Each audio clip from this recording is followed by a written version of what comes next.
OK. A to si priamo na vrchu Paradise. Áno, na vrchu Paradise OM7 SM ON2T zlomeno P, áno, Paradise, ale asi to je na nás nejakým spôsobom zakryté, možno nejaký kopec, ale na Sitnom mám priamu viditeľnosť, takže není problém. Ale počul som to na tej 500, len ja som sa nedokričal, lebo ja mám len gumák a 5 W. To by malo fungovať aj tak, to je tuto do žiaru nad Hronom, ináč ja som Miro v žiari nad Hronom, ON7 SM.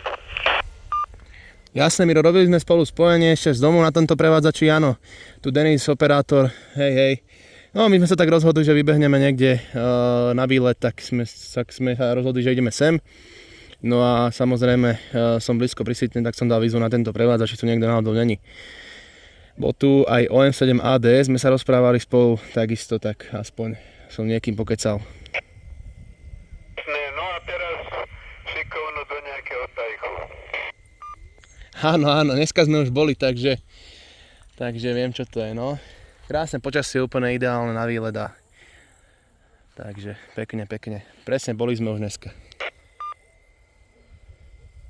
Rozumiem, to je ON7 SM. No ja som v žiari, no ja na takže to chodí kaďakými cestami, ten signál a kolíše. Kolíše zvlášť, keď sa tie vzduchové vrstvy s rôznym lomom miešajú.